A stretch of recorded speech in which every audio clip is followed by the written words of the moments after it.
আসসালামু আলাইকুম, স্বাগতম আমার চ্যানেলে। আজকে আমরা কথা বলবো অস্ট্রেলিয়ায় থাকতে গেলে কি পরিমাণ খরচ হতে পারে এবং একজন মানুষ কত টাকা ইনকাম করতে পারলে সে নিজে সহজভাবে সেখানে বসবাস করতে পারবে এবং স্বাভাবিকভাবে সুন্দরভাবে জীবনযাপন করতে পারবে। এবং অনেকেই আমাকে প্রশ্ন করেন যে অস্ট্রেলিয়ায় গেলে আমার বেতন কত হবে এবং আমার থাকা খাওয়ার খরচ কত হবে, চিকিৎসার খরচ কত হবে এবং আনুষঙ্গিক কীরকম খরচ হবে, সব কিছুই থাকছে এই ভিডিওতে। আশা করি শুরু থেকেই শেষ পর্যন্ত দেখবেন। প্রত্যেকটি স্টেপেই আমরা খুঁটিনাটি সমস্ত কিছু আপনাদেরকে ভেঙে বলার চেষ্টা করব। প্রথমে আসি বেতনের বিষয় নিয়ে। অনেকেই বেতন নিয়ে অনেক কনফিউজ হয়ে যান। বিভিন্ন কোম্পানি, বিভিন্ন দালাল অথবা বিভিন্ন এজেন্সি আপনাকে বিভিন্ন ধরনের ইনফরমেশন দিয়ে থাকে যে আপনার বেতন 5 লাখ, 10 লাখ, 3 লাখ, 4 লাখ, বিভিন্ন রকম বিভিন্নজন ইনফরমেশন দিয়ে থাকে। আসলে অস্ট্রেলিয়ার গভর্নমেন্ট একটি নির্দিষ্ট বেতন নির্ধারণ করে দেয়। এর নিচে কখনোই কোনো এমপ্লয়ারকে, কোনো কর্মী তার এমপ্লয়ারকে এর নিচে বেতন দিতে পারবে না। কিন্তু আমরা ঠিক তেমনটা না চিন্তা করে যে অন্য কেউ কি বলল সে তার উপর ভিত্তি করে আমরা বিবেচনা করি। এই জন্য অস্ট্রেলিয়ান গভর্নমেন্টের একটি নির্দিষ্ট নিয়ম কানুন আছে এবং এই নিয়ম কানুন মেনটেন করার জন্য তাদের একটি অফিস সিস্টেম রয়েছে যার নাম ফেয়ার ওয়ার্ক কমিশন। এই কমিশন নির্ধারণ করে যে প্রতি ঘন্টায় একজন কর্মীকে কত টাকা বেতন দিতে হবে। 2025 সালের অনুযায়ী এই বেতনটি অস্ট্রেলিয়ান ডলার হিসাবে $24.95 ধরা হয়েছে। এর নিচে কোনো এমপ্লয়ারকে বেতন দেওয়া সম্ভব নয় এবং যদি কেউ দিয়ে থাকে সেক্ষেত্রে তার এই বেতন দেওয়াটি অবৈধ হিসেবে গণ্য হবে। যদি একজন এমপ্লয়ার প্রতিদিন অথবা প্রতি সপ্তাহে 48 ঘন্টা কাজ করার একটি নিয়ম রয়েছে অস্ট্রেলিয়ায়, সেক্ষেত্রে যদি আপনি মিনিমাম ডলারও প্রতি ঘন্টায় পেয়ে থাকেন তাও $948 পাবেন আপনি প্রতি সপ্তাহে। সেক্ষেত্রে আপনার স্যালারি প্রায় 2 থেকে 3 লাখ টাকার মধ্যে হয়ে যাবে বাংলাদেশি টাকা হিসাবে। এবং আমি যদি প্রতি ঘন্টার হিসাব করি, প্রতি ঘন্টায় আপনি প্রায় 1800 টাকা পেয়ে থাকবেন। এই জন্য আপনার এই আওয়ার রেটটা যেটা দেওয়া আছে এটা আপনাদের ট্যাক্স ছাড়া দেওয়া থাকে সব সময়। তো আপনারা ট্যাক্স দিয়ে যেই টাকাটি অবশিষ্ট থাকবে সেটি আপনার নিজের হবে। আমি যে স্যালারির কথা বললাম এটি একটি বেসিক স্যালারি। এটি আপনি চোখ বন্ধ করে কাজ করলেও এটি আপনি পেয়ে যাবেন।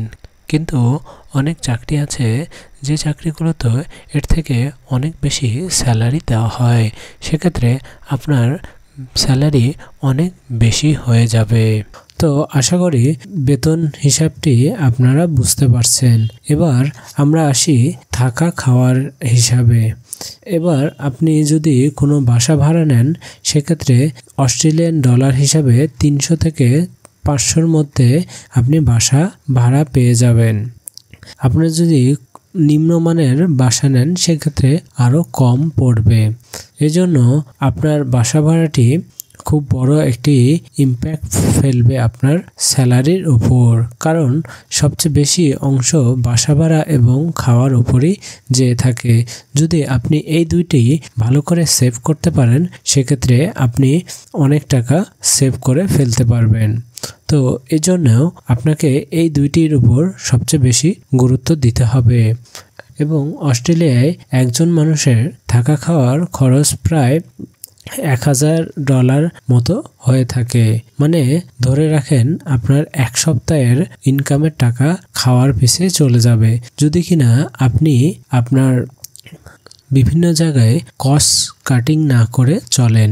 অনেকেই কস্ট কাটিং করে না, নিজের ইচ্ছা মতো খরচ করে ফেলে, যার কারণে আমি এটা বলেছি। কিন্তু কিছু কিছু ক্ষেত্রে এটি আপনি অনেক কমাইতে পারবেন। অনেক ক্ষেত্রে আপনি এটি কমিয়ে অর্ধেকের নিচে নিয়ে আসতে পারেন।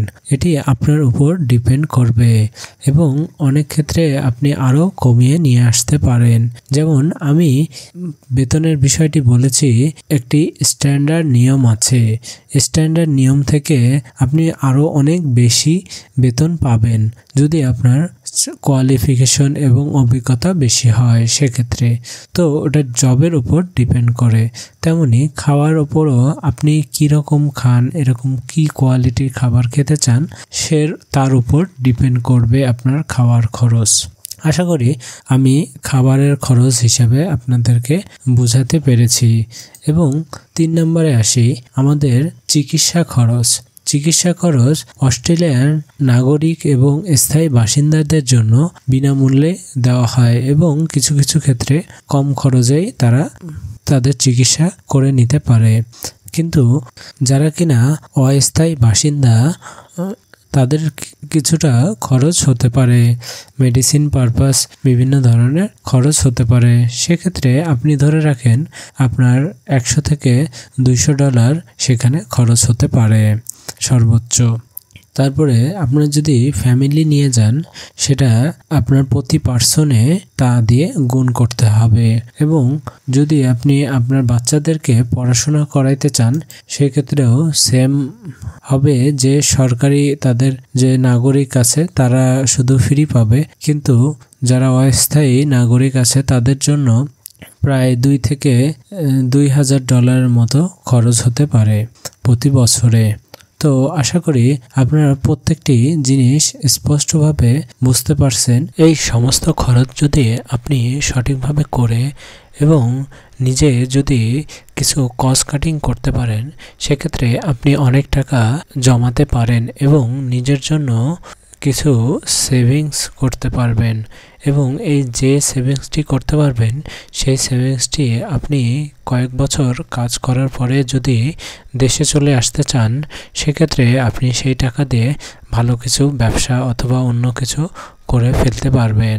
এবং আরও কিছু জানার থাকলে অবশ্যই আমাকে কমেন্ট করে জানাবেন।